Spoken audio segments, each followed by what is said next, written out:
A woman steps into the shadows not out of fear, but to watch who follows. Now, Aunt Nancy say there are three kinds of women in this world: the one who bends, the one who pretends to bend, and the one who folds her arms and simply steps back. And the Rooster Man? He had already met the first two, but the third one, the one who steps back, he was not prepared for.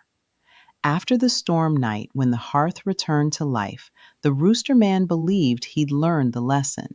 He bowed his head. He trimmed his pride. He spoke soft instead of loud. For 2 days. On the third morning, he rose before dawn, puffed out his chest, stretched his neck, and crowed, "Everything is back to normal." But nothing was normal. His wife was quieter, not angry, no flames.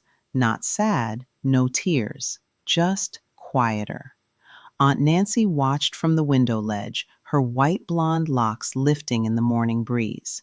"Hush," she murmured to her spider. "Now comes the shadow stage." For this is how a woman leaves. First, she stops arguing. Then she stops reminding. Then she stops explaining. Then one day, a man wakes up and realizes she has become a silhouette in her own home. The Rooster Man did not see it yet. He strutted around, thinking order had returned. But the house was watching her now, not him. When she moved, the air shifted. When she sat, calm settled. When she sighed, the walls listened. And she had begun keeping her warmth for herself, not in spite, not in punishment, but in preservation, like a woman gathering her power, folding it layer by layer until it becomes armor under the skin. Aunt Nancy tapped the stone twice.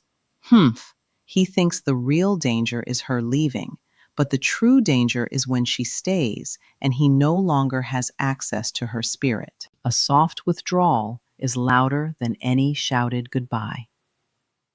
3 days into her quietness, the Rooster Man felt something he had never felt before: emptiness. Not in the house, in himself. He looked for his wife. She was in the corner reading.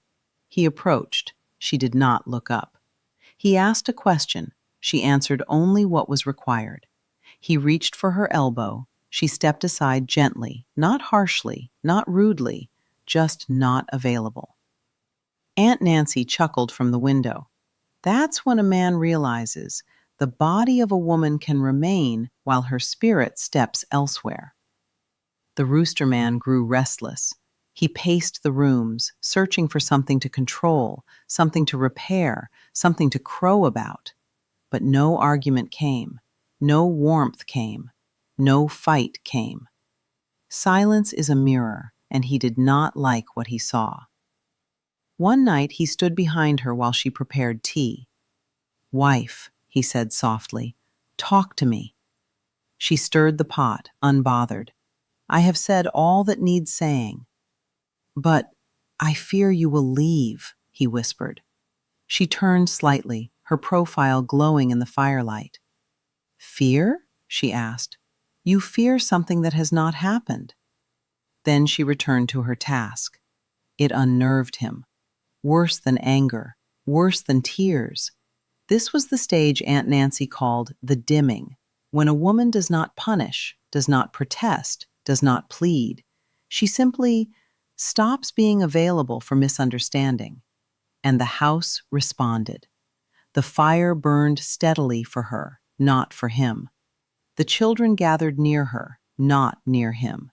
Even the family cat slept by her feet, ignoring the man's whistles. "Now look at that fool," Aunt Nancy sighed. "He finally understands that being tolerated is not the same as being loved." The Rooster Man tried to fix it the only way he knew how, with noise, promises, declarations. But the quieter he became, the more the truth echoed. She was not bending. She was not breaking. She was simply stepping behind the veil of her own peace. Once a woman enters that realm, only transformation or departure remains. A woman withdrawing is not leaving, but it is preparation. The Rooster Man woke before dawn and realized the house felt colder, not physically, emotionally. His wife had risen earlier than usual. She was outside feeding the birds, wrapped in a shawl, serene. The sun rose behind her, and for the first time he realized she had her own dawn. He walked outside. "Wife," he said. "Yes." "Are you angry with me?" She shook her head. "I am not angry. I am aware." "Of what?"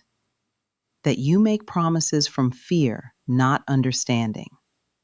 Aunt Nancy leaned forward from her perch, grinning wide. "Say it, girl. Tell the truth clean." The wife continued. "I have learned to stop giving fire to someone who only comes close when they're cold." The Rooster Man's breath caught. He stepped closer. She stepped away, not harshly, not accusingly, just firmly. "Where are you going?" he asked. "Where I am valued," she answered simply. "And that may be inside this house, or it may not." It hit him like winter wind. Not a threat, not a warning, a truth. A woman who reaches this stage is not deciding whether to leave. She is deciding whether the man is worthy of her staying. For the first time, the Rooster Man felt real fear. Not fear of abandonment, fear of accountability. He opened his mouth to speak, but the wife held up her hand. "No more words," she said. "Growth is action." Aunt Nancy laughed softly, tapping the stone. "Well now, let the third lesson be written. A rooster may crow, but a woman's silence rearranges destinies." The wife walked inside, calm, steady, self-contained.